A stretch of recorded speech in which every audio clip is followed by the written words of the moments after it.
5, 4, 3, 2.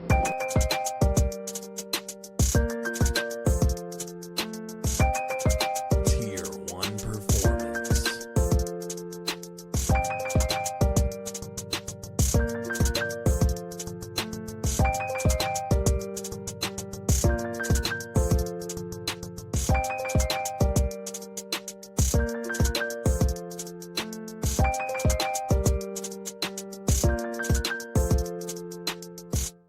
Welcome back to the In and Out Talks podcast, powered by Tier 1 Performance. Mitch Matulia here. Today's special guest, Mr. Mike Partida, Major League Baseball scout for the Cincinnati Reds, Director of Operations for Texans Baseball here in Houston, and part owner of SP Cages. Mike, welcome to the pod, man. Appreciate you guys having me. Absolutely, brother. We got a lot of great stuff to cover today, man. You're a huge baseball guy. We love that. But first and foremost, just for our listeners out there, I mean, where are you from? And when did you start getting involved in sports, specifically baseball? Yeah, so raised in the Houston area, went to high school, Deer Park High School, graduated from there. After that, got into engineering, went to school, thought I wanted to do something like that, and it wasn't for me. Yeah. So I just knew getting behind the computer, staying in the office all day wasn't for me. So 100%. Where'd you go to college at? So, man, my story's a little different, man. Yeah. So I had my kid when I was a senior in high school. Okay. So life took me a different direction. So had to work full time doing that. Had to go to school part time. Started off at San Jac Community College, and then from there went to U of H Clear Lake. That's awesome, man. And throughout your childhood, I mean, when did you start getting into baseball? Did you start from a young age? Yeah, man. Started at a young age, probably 6 years old. Yeah. All the way to Little League. So. That's awesome. And was it just baseball, or were you into other sports as well? Not really into other sports. It was just mostly baseball. I mean, when you get into junior high, of course you tried to play other sports. I played basketball, played football, but baseball was my main sport. Yeah. Were you always a Stros fan growing up? Always a Stros fan. Let's go, bro. Even through the dark years. Oh, yeah. You saw the light at the end of the tunnel. No doubt. Dude, nice. So after college, I mean, where did life take you, into your 20s and things like that? Yeah, so my brother is 6 years younger than me, and I went to go see him play basketball. He was a big basketball player in high school. One of my former coach was the principal there at the high school, and just got to start talking to him. And at that time, I was working for an engineering firm, and like I said, man, I just kind of knew that wasn't for me. And so got to talking to him at the basketball game. He's like, hey, man, how's everything going? It's like, going great, man. Just, I think I want to do something different. I just don't know what I want to do yet. Yes. He's like, man, you ever thought about getting into coaching? I said, you know what? I always thought about coaching. I love all the different sports. I said, yeah, man, I wouldn't mind, getting into something like that. So he that summer he called me. And he's like, hey, I might have something for you if you're interested. I said, sure, what is it? He's like, coaching junior high football and basketball. I said, okay. Didn't have my teaching degree. I was still in college.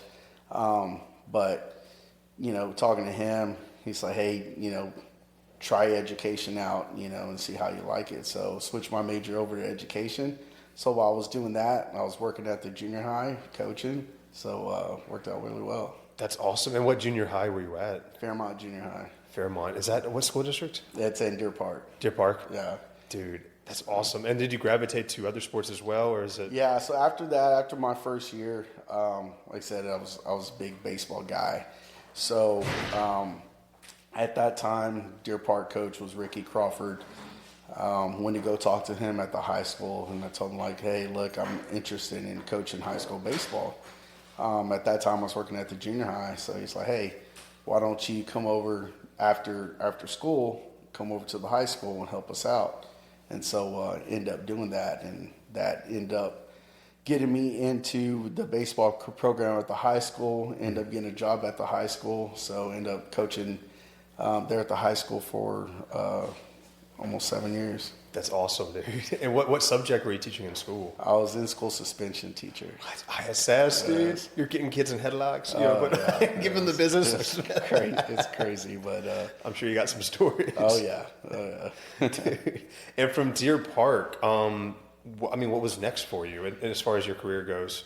So from Deer Park, coach that was there, Emmett Jagno, was going to another school, Houston Christian.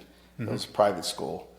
And he asked me if I had to go over there with him. And I said, yeah, I'll go over there with you. I like the way he coached.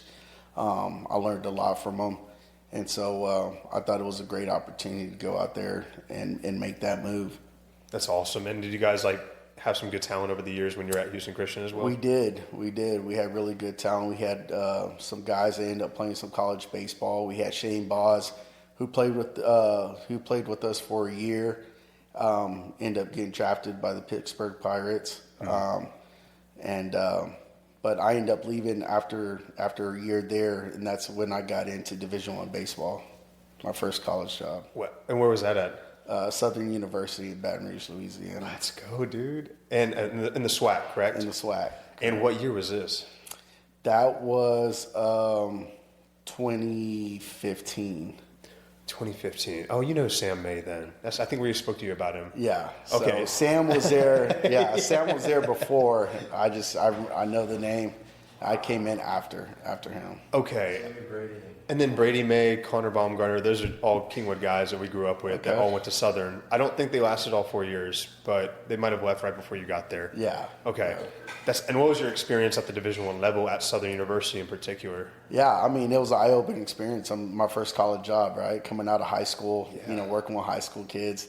Now you're going to college, working with a little bit older kids. Transitioning into the SWAC. Trying to learn that league there. Correct. But it was a great experience being able to work with those type of athletes. I was in charge of recruiting. I was in charge of the infield, and so it was a great experience for me under legendary coach Roger Kadar. Yes. So he's like a legend in the SWAC. That's awesome. And what was the connection like? Did somebody at Houston Christian know somebody at Southern, or was it? So I used to work for the Houston Nationals when they started their Urban Youth Academy. Okay. So I was with them for 3 years, and back then they had the tournament at Minute Maid called I think it was the SWAC Classic or something like that. Yes. And so we played host to the teams, and I actually got to meet Coach Kadar one of those years that they were playing in it. And we kept in touch. He was a great guy. I'd call him and talk baseball with him. Mm-hmm. That 1 year after I was at Houston Christian, he called me up and said, "Hey man, I got a spot on my staff. Would you be interested in coming over?" And I was like, "Yeah, first college job, why not?" That's awesome. And how many seasons were you at Southern for? Just one. Okay.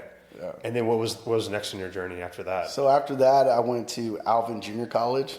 Okay. And I was there for 6 years. Wow. All as like a head assistant, or what were you in charge of at Alvin? I was in charge of recruiting. Yeah, I was assistant coach in charge of recruiting. That's awesome, dude. And is that what led you into the scouting position that you are with today? Correct, yeah. So, I never thought I'd get into scouting. I always loved coaching, but I always found scouting interesting. And then every single year, getting to know the scouts when they'd come over and watch us play, talking to them and, kind of picking their brain. Hey, how is it on that side? It was always something that I found interesting. And then, guys just asked me like, "Hey, you ever thought of getting into scouting?" I was like, "No, I never thought about getting into scouting. I always thought it was, pretty cool what they did. Right. I always liked being on the field, but I just thought that, hey man, let me try the scouting thing. Let me see if it's something I liked. Because while I was at Alvin, I've had maybe 4 or 5 interviews with different organizations. They'd always call at the end of the year, like, hey, we have a scouting position open. Would you be interested? And, always, I took the call and, see what it was all about. And, but I just thought I just had to wait until there was a right fit. And I think the right fit came in 2020 with the Reds. It was an opportunity to still live in the area that I still live in. So I cover South Texas and all Louisiana. That's so awesome, because I've always been so curious as to how one becomes an MLB scout. And it seems like, well, A, it's through connections, and B, it's like having a past history of recruiting players and just having an eye for talent and things like that, which sounds like you just had almost like a decade of up till that point. Yeah, correct. Yes. Yeah. So building, when I was there at Alvin, we build competitive teams. And like you said, it's going out and finding those players. And, every year we've had guys play Division I baseball, go out and have a really good career. From there, end up getting drafted. When I was at Alvin, we had 6 guys drafted out of Alvin Junior College. So, because what years you were at Alvin from 2014 to 2020? I was at Alvin from 2015 to 2016 to 2021 or 2020. Yeah. That's awesome. That's awesome. And so, the Southwest region, as far as like the Cincinnati Reds is concerned, I mean, what all like major cities does that cover? So South Texas, it's funny because we really don't have a line. So it's almost like, okay, you take 10. So I pretty much go to San Antonio, College Station, up to Nacogdoches, and then everything down south. Okay. But then I cover the whole state of Louisiana. That's awesome. That's awesome. Big territory. Yeah. And what are some are there any notable players that you've helped get signed that are now like still playing in the big leagues or moving up? So I don't have a big leaguer yet. Okay. Hopefully here pretty soon. Yes. But I've drafted 9 guys since I've been there. That's so awesome. It's been pretty cool. That's so awesome. And I know that we wanted to definitely cover this past MLB draft and kind of in your eyes, but first I want to cover what do you look for in athletes, specifically high school and college athletes, that that kids should know? You know what I mean? Like intangibles. Are there things that they could be doing off the field? Are there ways that they can be carrying themselves on the field that would catch the eye of a scout? Yeah. So of course, we're looking for tools. Those tools are hit for power, arm strength, speed, defense. Mm-hmm. So, those are the big, those are the 5 tools that, we look for. And then, of course, the 6th tool is the mental side, So we go out and look for players. Of course, you're looking for athletes. Yes. Guys that, guys that stick out, right? So when I go, we're looking for guys that play premium positions, your shortstops, your catchers, your center fielders. And then, of course, you look for big arms, yes. Guys that can throw strikes. That's awesome. And so, I guess how much does size play a factor? Is that if you have those tools like you were just talking about, does it matter if a guy's 5'8" or 6'3"? How much does size matter to you personally as a scout? Size doesn't really matter, but it does play a part in it. Mm-hmm. The Altuves, those are, they're rare guys. They're right? one-off situations. Right. So, but, you look for, of course, physicality, guys that have strong bodies. So size does play, it plays a huge part in it. Absolutely. And, so you were talking about those core positions like shortstop, catcher, center fielder, and how you draft all-around athletes. How important is it that kids play multiple sports growing up, in your opinion, to gain that overall athleticism? Yeah, I think it helps out big time, right? It helps out with the athletic side of things. Being able to play multiple positions, play multiple sports. But I'm sorry, I lost track there.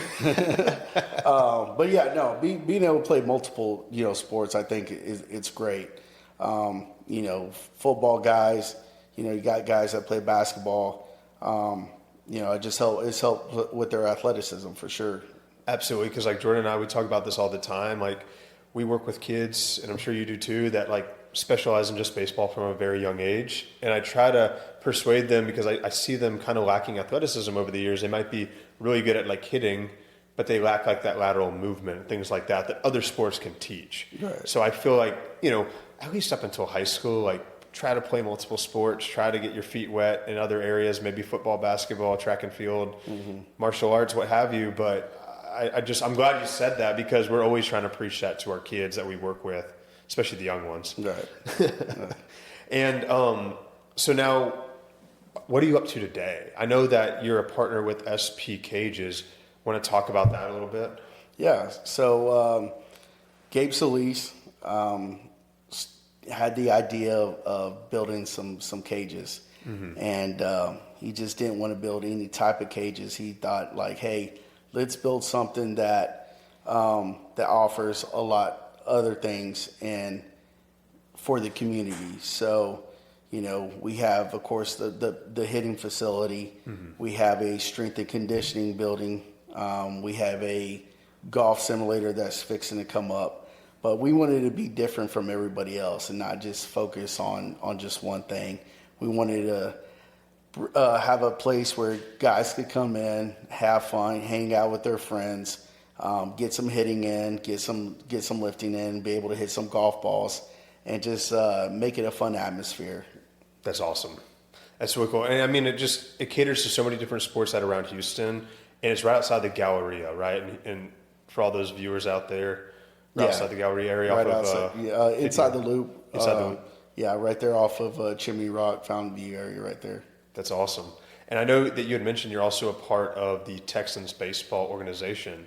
So what exactly do you do with them? And, if you could tell our listeners like what all that's about. Yeah, so I'm I head up the high school program. We have our first group coming in as class of 2029. These guys are 15 years old. We started working with these guys and getting them prepared for their high school season. Yes. So, we practice at Rice University, U of H, but we do a lot of things with these guys, to get them ready, So, we go over defensive stuff, we go offensive stuff, but basically it's just, player development, make sure these guys get a lot of reps and talk through different situations and just be able to teach the game. Absolutely. And I understand that you guys also kind of take care of nutrition and like cover weight training outside of Correct. the field. Yeah. We do a lot of that. We have mental coaches. Yes. Gabe handles all the strength and conditioning stuff. He puts together a plan for those guys, puts together a nutrition plan. So we have a lot to offer for these guys. You cover all the bases. Correct. Yeah. And do you have tryouts like on a yearly basis, or how can kids be a part of this organization? Yeah, we have tryouts after every season. Okay. So we just had tryouts for our fall season that's coming up. After the fall season, we'll have tryouts again for the summer. So, we give guys opportunities to come play for the organization. That's awesome. And we'll be able to, of course, tag all that information for those guys outside listening. And, if they want to be a part of this, because I know it's one thing to be a part of a select baseball organization. It's another to be a part of like a developmental select baseball organization that covers all those bases, because it's like you're talking guys who are serious about playing at the college professional realm, where most select teams, these kids might not even want to play high school ball oftentimes. So it's, you're a product of your environment at the end of the Correct. day. Yeah. And so I did want to kind of talk about this year's MLB draft, because some things like spoke out to me and Jordan, and one of them being, dude, there's so many high school kids taken in the first round. And I want to kind of get your take on it and your overall take of the draft, of course, but your experience with this year's draft specifically. Yeah, no, like you said, a lot of high school kids got taken this year. Mm-hmm. And I think what played a factor in that is the way college sports is going, right? You have the transfer portal, so high school guys are starting to figure out, the opportunity to play Major League Baseball is it's getting harder, right? The shortening of the draft is now 20 rounds. So if they go off and they decide to go play college baseball, well, they got to really perform, right? Right. When we go watch these guys play out of high school, we're watching them for just 1 year, so after that we have to make a decision, right? We got to, write up an evaluation based on what we saw 1 year and kind of project what type of player they're going to turn into. If they decide to go to college, then, we're able to see that guy for 3 years and already kind of show us already who they are. Yeah. Which I'm sure can hurt some guys. Correct. As well as help them. But it's like, that's always been the most fascinating thing for scouting for me is like, it's got to be hard to take a risk on a kid that you've only seen for 1 year at the age of 17 who, I know that there's USA Baseball, there's all these other ways of seeing these kids with a wood bat. But at the end of the day, you're seeing them up against other high school kids. You don't know how they're going to do versus, collegiate or professional level arms, right? Yeah. That's awesome. That's wild. So, do you think that these kids are just more refined at the high school age as well, than they used to be a decade ago or even before that? I think so, with everything that's given to them now, right? All the resources that's out there, all the different types of training that's offered. So I think, they're given a lot more things to help them to be the type of player that they want to be. Yeah. So.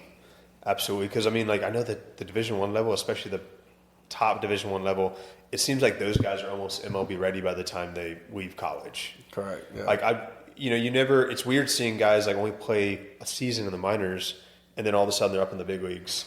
Whereas I feel like that didn't used to happen. Right. Yeah. You said, college baseball, especially in the SEC, it's almost like AAA, right? Right. So, guys coming out of college, it might take them, a year or two, before they're up in the big leagues. They seen those type of arms, as hitters, facing 95 plus. That's awesome. And then as a scout, what is the communication protocol? Whenever you're drafting a player, whenever you're selecting a guy that you want the organization to draft, if you could dive into that process a little bit as far as, whatever you want to disclose, whatever you can't disclose. I get it. Yeah, no. So, go out, watch guys, before the season starts, you kind of put together a prep list. We've already seen these guys play in big events in the summer. So we kind of already have a list that we go by once we see these guys play. Okay, hey, this guy I'm going to have to go see early because he's a top priority player. And then we go from there. So, we'll go once the season starts, we'll go watch them play. We try to get to those guys, especially their top priority guys. We'd like to try to go see them 3 times out of the year. Sometimes it's hard. Sometimes, we're able to see them 2 times a year. But once we see them the first time, we got to put the report in, and then from there, if it's a guy that, you believe that you need your cross-checker to come in and see, and then he'll be able to come in and see your guy, evaluate him, put his report in, and if he feels like it's a guy that our national cross-checker needs to see, that guy will come in and be able to watch him, evaluate him too, put his report in. Wow, so. That's a whole process. Yeah. And so the first time that you try to see a high school athlete is that the summer between their junior and senior season? Correct. Yeah, the summer before their senior year. Okay, and then you try to see them again in the fall and then once in the spring? Try to see them in the fall. They'll play with their select organization, so we'll try to get a look at them in the fall as well. Your top priority guys are probably going to be guys that play in the area code, Team USA, PG All-American game. So you'll be able to go see those guys, and so will other guys in the organization. Your cross checkers, your national guys. They're at those big events as well, so they're able to see those guys play. Wow. And so I guess for you, what would be your advice to high school athletes as far as how to get seen? What tournament should they be trying to play in if they're not a part of, say, Team USA or PG All-American or area code? Are there specific tournaments that you guys target in that summer, that fall, and that spring? There's not really specific tournaments. I think being able to get with an organization that, goes out and puts their guys in those top quality tournaments, exposure. I know there's guys that can't afford it, so those guys get kind of lost in the shuffle. But, you're able to, try to get those guys to play in showcase events, whether, it might be a college that's putting on a college showcase. You might go be able to find a guy there.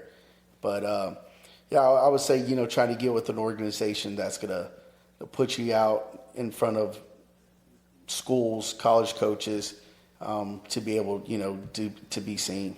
No, I think that's very strong advice, because I think a lot of kids, they might join an organization that they don't really play in maybe recognizable tournaments, or maybe they don't go to these showcases where you guys are at, and they might get overlooked. But are you under the belief that if you're good enough, they'll find you? I think that saying is true, right? Okay. But there's some guys, that are hidden somewhere else that you got to go look for, right? So it's either word of mouth, Like small town guys. Yeah, small town guys, so sometimes you're going down and chasing guys and end up being a ghost, you hear somebody saying, "Oh yeah, I got this player you need to go see," and you go down there and it's not really a guy, Paul Bunyan, like it's yeah. So it gets interesting at times, going out trying to find guys. But yeah, it's fun, going out trying to find different talent, and they're all over the place, man. Especially Texas is so huge, and it's known for bringing talent, baseball talent, and so it's a lot of guys you got to sort through. Do you feel like Texas, Florida, California are like top 3 states as far as baseball talent goes? Texas, California, Florida. Yeah, absolutely. I think that's true for like football as well. Like, it's one of those things, man. It just breeds talent just in those 3 states. Now, as far as the college guys go, when is the first time that you try to find, try to watch the college guys? Is that going to be summer going into their junior season? Yeah, so college guys is a little different. Summer going into their junior season, but when you're out watching these college games, you're also taking notes of guys who are sophomores that are going to be eligible for the draft the next year. So you kind of put a follow on those guys. So like somebody sticks out like, hey, let me put a follow on this guy that's going to be draft eligible next year. And so you go ahead and put him in the system. That way he's already in there. So now next year starts, you have a little note on there, so guys that you need to follow. 100%. And do you go visit summer ball leagues? Do you go up to the Cape Cod League or anything like that? I've been up to the Cape Cod League. We are assigned different events in the summer. So whether it be the Cape Cod League, this year I did Team USA, Collegiate Team USA. There's different events, that we cover throughout the summer after we're done with our regular season. That's awesome. And then I know that most colleges, they have like a MLB Pro Day in the fall where it's like you run your 60, you throw. Are you a part of those as well? We used to run our own. Now as a South Texas Scouts, we now got together and we do just one huge one. That way everybody's not trying to do their own and trying to get players. And so a player that you want to see, he might not be available. So now we just do one huge one. We host it at Minute Maid, and we call it the TSA games. And so all the prospects that are going into their senior year will play in that event in front of all Major League Baseball clubs. That's awesome. And I guess this would be important for kids as well. Like, what are some things where you immediately check that guy's name off a list that you see on the field that just says this kid isn't mentally strong enough? I don't think he has what it takes.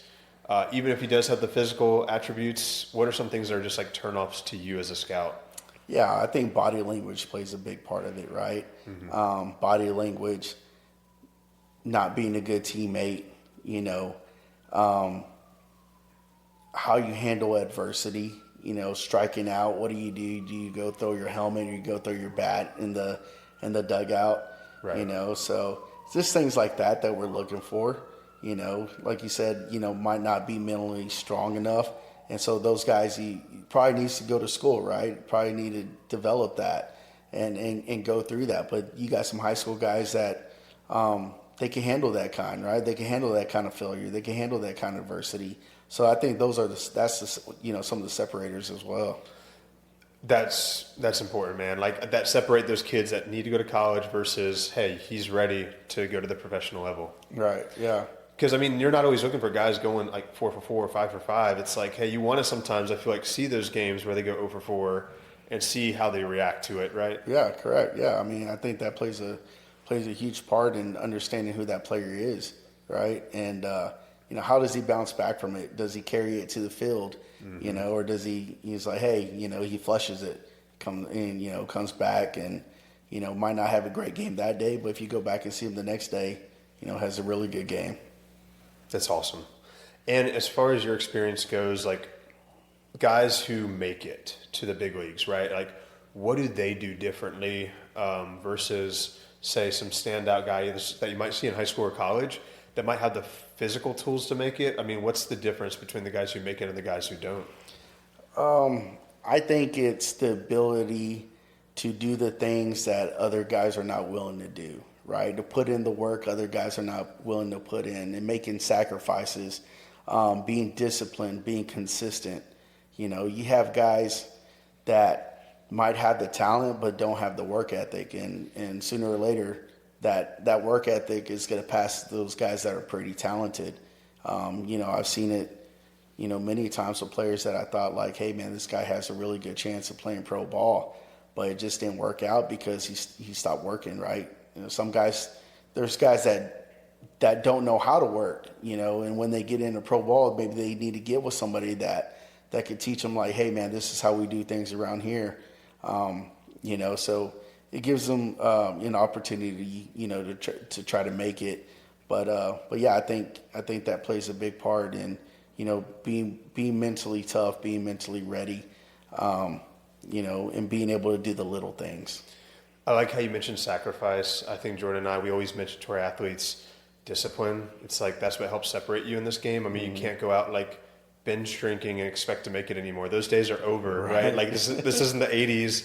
I think to separate yourself, it's like, hey, you got to you got to take care of your sleep. You got to take care of your studies. How you do one thing is how you do everything. And that goes to show, I mean, very similar to what you said. It's like, that's what helps separate you in this game. Right. Is all these things off the field that help your performance on the field. Right, yeah. And, I mean, aside from that, is there anything else that you feel like high school athletes, collegiate athletes should know in your position that you specifically, like, look for? Yeah, just, go out and just play the game as hard as you can, right? And just go out and have fun. I tell guys all the time, play like there's somebody there to watch you, because you never know who's there to watch you. Right. All it takes is one, either college coach or one scout to like you, and then you have the opportunity. But, don't take the game for granted, man, because you just never know what's going to happen. Right. A lot of us would like to wear that uniform as long as we can, but in reality, one day you're gonna have to take it off. So, just go out there and have fun and play the game the right way and play it hard. And if you do that, you're going to get noticed. 100%. That's powerful. That's a powerful message to all those kids out there. Jordan, you got anything for us, brother? Yeah, talk to them about as a parent and watching his son get recruited. How was it like two sides of a coin, like going from a parent's perspective to like a scouting perspective, like, hey, I'm trying to get my son scouted. Like, how did that affect you? Yeah, for sure. So, I mean, Mike, I know your son just recently retired. How was that experience in the recruiting process from him going from high school level to college level? Yeah, as a dad, it was tough, right? Because people assume, oh, you're a scout, so your son, has to be good. So, right. And it was tough, because he always had that in the back of his head, my dad's a pro scout, I have to be a good baseball player. So it was tough for him to handle it at times, but he handled it well throughout his, high school career. He committed at a young age, his sophomore year. He committed to UTSA. Yes. He played in all the big events. So like we talked about, like he was a guy that had to do things right to stick out because he was that lean, wiry type of guy. Didn't have the strength that some of these other kids had. He had a really good, strong arm. He had good bat to ball skills, but he lacked the impact because he didn't have the now strength. And that's something, had to tell him, hey, it's going to come later on. You just got to focus on, getting stronger every single year. But going through the recruiting process with him was a little tough because sorry, just lost concentration. But so it was tough for him. He committed as a sophomore. As a parent and as a former coach, I felt going the JUCO route was the best for him. Because I knew once he got to the D1 level, it was going to be tough for him because he's competing against grown men. He needed to go somewhere that he was going to develop, be able to play every single day, and grow into his body, right? And get the opportunity, to play. And if he went to a D1, it was going to be hard. Right. And he was a two-way player, or was he mainly going for pitching specifically? He did both. He played shortstop, and he did pitch some, but he's mostly a shortstop. That's awesome. So. And he battled some adversity as well, right? Because I think it's important that these kids know that, hey, like, they don't have to stay loyal to you. You don't have to. What I mean is like you get injured, they can strip your scholarship, correct? Right? And that's kind of what happened to your son as well. That's what happened to him going into his senior year, tore his labrum, and so he got a call one day from Coach Hallmark and said that, hey, we're gonna have to take your scholarship away. It's business, Right. And so, I told him, hey, it's part of the game, right? This is a part of the game now where you're going to have to battle some adversity, right? You're going to have to get back into the weight room. You're going to have to train a little harder and get your body ready, to compete, wherever your next step is. And, he didn't have a senior year, but he was able to. There were some junior colleges that were recruiting him while, he was still committed to UTSA. Yes. And once his scholarship got pulled, they reached out to him and ended up committing to Galveston Junior College. That's awesome. And I want to kind of touch on for a minute the importance of junior college baseball, because I think a lot of guys, their high school mindset, I know mine was D1 or bust. You kind of overlook junior colleges. You might think that you're better than a junior college or whatever. Right. How competitive, A, are junior colleges in the state of Texas, and B, what are the types of players that you feel like could really benefit from going to a junior college? Yeah, now the way the college baseball game is going now, going to a junior college can benefit a lot of guys. Benefit those guys that are late bloomers. Mm-hmm. Benefit those guys that might not be strong in the classroom, that lacks that discipline. So going to a junior college, smaller classrooms, be able to get a little bit more help. It helped those guys as well. Guys that, might not be able to, perform at a D1, but at a junior college, he might be able to get on the field a lot quicker. The junior colleges now, they produce really good talent. Guys are getting drafted out of junior college now. Yes. So. And you're eligible after 1 year. Correct. Yeah. You're eligible in 1 year. So, for those guys that, want to go and play Major League Baseball, have that opportunity after their first year. Wow. And so do you go to junior colleges often to recruit as well? Yeah, the junior colleges start earlier than D1. So in the fall, we're able to see at least 3 weeks of junior college baseball. And so we're able to go around, try to see what athletes they have there and, see if there's anything that catches our eye.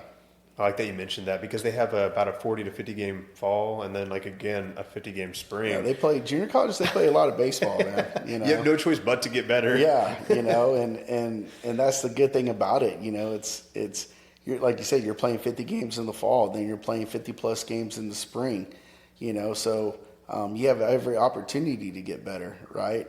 And so I think that's a very important, and that's a really good reason why guys probably need to go JUCO, because they're going to get that opportunity, for that development and be able to play and get better. I couldn't agree more.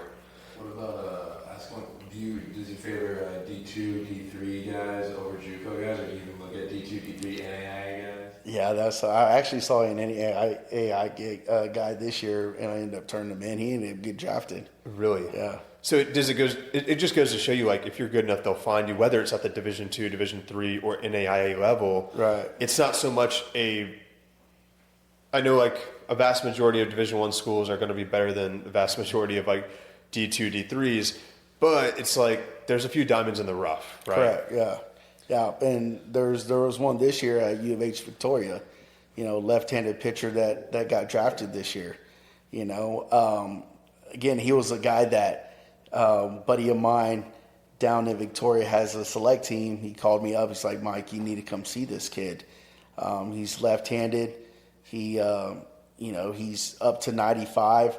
There's not a lot of people that know about him, because it's down in U of H Victoria, and a lot of guys don't, make their way down there at times, especially for a NAIA school, Right. So, so I was like, man, let me go down there. Let me see what you're talking about.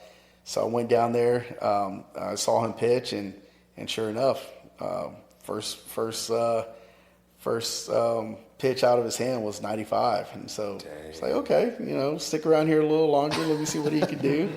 So he had 3 pitches, 3-pitch mix, was able to hit with those pitches. So, I was like, hey man, why not give this guy an opportunity, end up turning him in. And, unfortunately I wasn't able to get him, but another organization was able to draft him. Wow, because I know it's not uncommon for some pitchers to gain 3 to 5 miles an hour velocity after they get drafted, just based on maybe their body mechanics, and then just overall the coaching that they get at that next level is so much better. Correct. So maybe they find something in their arm where they can literally throw 99, 100 right from 95. I mean, and that was the case with this guy, right? So this guy he was very raw, right? Never had any kind of pitching instruction. His freshman year, he said he was only 86 to 88. And then sophomore year is 88 to 90. Then his junior year, that's when he made his biggest jump. He was 90 to 95, so going back and talking about every guy develops differently. And, this guy, he was a late bloomer, but this guy, he was very athletic. You're talking about having an opportunity to play different sports. Well, he played basketball. And so, and you could tell the way he moved on the mound too, his movements. But when I was talking to him, trying to get some information, he sent me videos of him windmill dunking. So you're like, man, this guy's pretty athletic. So I mean, he was willing to get better. Talking to him and trying to see what kind of mindset he had. He was a guy that's willing to put the work in. Just didn't have any kind of pitching instruction, so it's just basically teaching himself. I mean, he talked about, looking up YouTube videos and learning different pitch grips and stuff like that. So I knew if this guy had all that time and to put an effort to put the work in to try to get better, those are the guys that have an opportunity to make it, right? We talked about having that separation being, so you knew this kid he wanted it. He wanted to work and so, I felt like, this guy deserves an opportunity. Absolutely, Mike.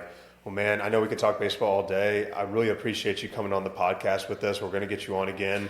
Mike, it's been a pleasure, man. Yeah, I appreciate you guys having me. 5, 4, 3,